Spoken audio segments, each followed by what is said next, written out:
Here's Dak Monday remaining confident Micah would be on the field for the Cowboys week 1.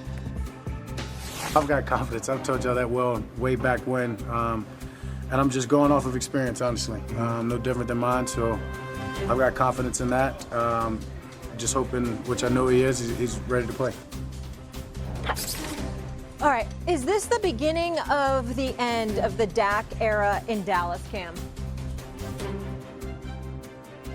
I think if I'm Dakquavius Prescott, I'm looking at this situation in a very much different light because, number one, if you are willing to talk to teams for your superstars, what does that mean for me? All right?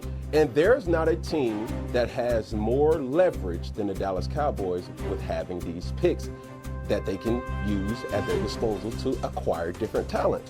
So I'm looking at it in a way where, hey, well, Jerry has openly said that he's not looking to consider trading Micah Parsons. So much so that everybody in the locker room didn't think that this was even possible. Well, now what do you say to your superstars? What do you say to Dak Prescott more than anything? But what do you say to CD? What do you say to everybody else that, hey, everybody has value and everybody has a price. And if that price is not worth me, then I can get what that value is from somebody else. And that's what it means for Dak. Dan, what do you think it means for Dak? Is that era over? This is the beginning of the end for Dak Prescott, yes. Honestly, I feel bad for Dak Prescott in a way because of the circus that we have seen play out in front of us. Here's the reality numbers-wise. If I'm accurate, Dak Prescott's cap hit next year is at $75 million.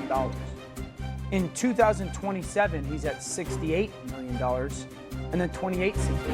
So while you sit there and go, them moving on from Micah Parsons is in many ways, football-wise, making your football team a lesser unit and therefore less competitive. But there's a financial reality of if they trade him, what would be the cap hit and how much can they get back in regards to Dak Prescott? There's a no trade clause, I believe, still that he has to sign off for. So, because and this is why, Cam, as much, when you say Dallas won the trade, the only way that Dallas truly wins this trade is if they use what they got to go start a new run, a real new run. And the only way that happens is a new young quarterback. Because the financial commitment that they have to Dak and CD is what it is. I'm not saying it's right or wrong. It is what it is. And so the only way to do that is to go get a new young cheap quarterback that is a superstar. And everyone's going to go Arch Manning. You ain't getting him at 30 where your pick is going to be or at 28. And so it feels that way football sense-wise, but there's a salary and numbers-wise that you just sit there and go, they are just in a very, very financially tough situation in the next 2 or 3 seasons.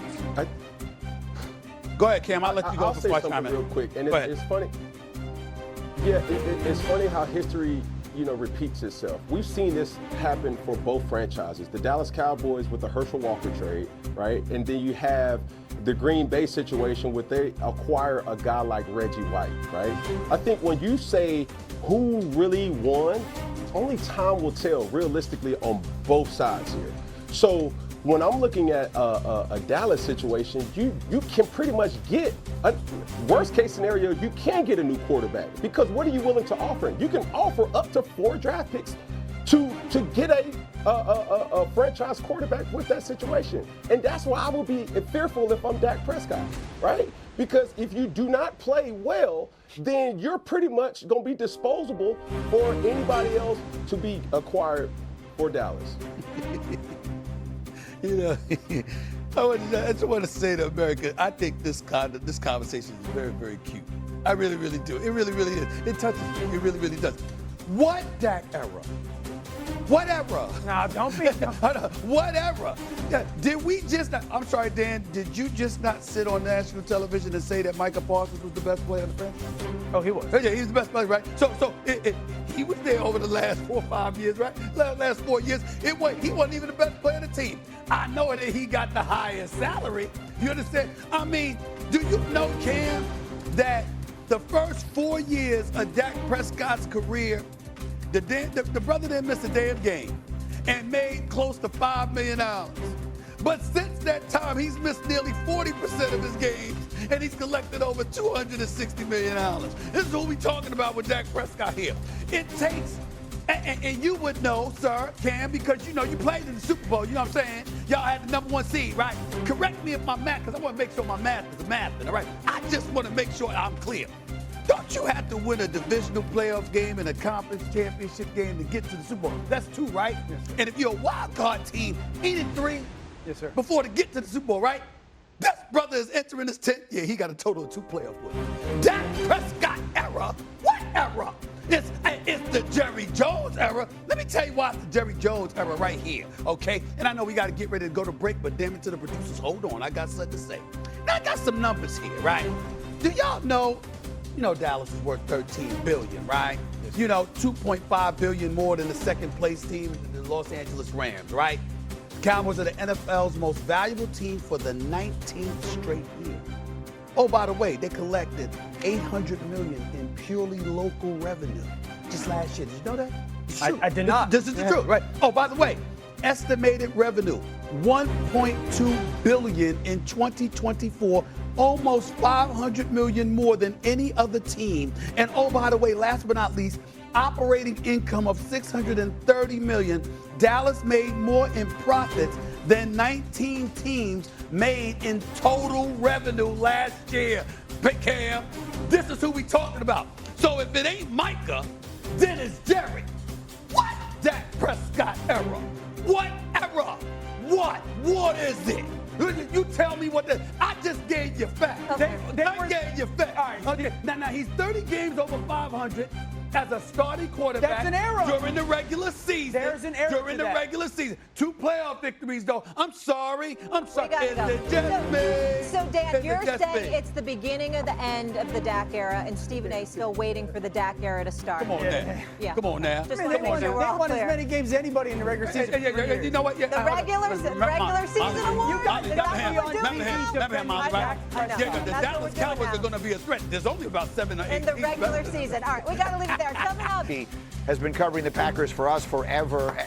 Rob, take us through this from the Packers side of this. How did this all come together? Greeny, this all began one day when Packers general manager Brian Windhorst walked into Matt LaFleur's office and asked his head coach, would you want Micah Parsons? Matt LaFleur said, well, of course. But even as they went through the process, I was told that the Packers thought that there was no way or very little chance that Jerry Jones would actually part ways with a star player in the prime of his career like Micah Parsons. And this also wasn't just a trade deal, as you know. It was a trade and a contract, so it took quite a while. But it does go along with what appears to be, Greeny, a more aggressive approach to this team. I want to take you back to the draft. In April, when they drafted Matthew Golden, the receiver, they hadn't drafted a receiver in the first round in 21 years. Even before that, January 16th, 4 days after the Packers lost to the Philadelphia Eagles in the playoff game, Brian Windhorst stood in front of us and said, it's time we start competing for championships. There's also one other factor here, and it's the Ed Policy factor. He's the new Packers president, took over this year, and he talked to us for the first time, and we asked him about the contracts of both Matt LaFleur and Brian Windhorst. Those contracts run through 2026, so this season and next season. He told us that he's not going to extend their contracts right away, but he also doesn't believe in lame duck years, which was left unsaid was the fact that this is a critical year for both of those guys. But it's also possible that there's another Ed Policy factor and that he's encouraging them to be more aggressive in the way they approach this season. And so clearly they have done that. You can imagine Aaron Rodgers is sitting there looking at it and saying, where was all of this when I was the MVP of the league? Very quickly, Rob, because I follow you on the Twitter X, and you were asking Packers players and their general manager about Micah Parsons. I want to say it was Tuesday, several days ago this week. So you had some inkling, obviously, that something here was brewing. Yeah, it was right after the final cuts, and it just seemed like this was picking up steam as a possibility. And one of the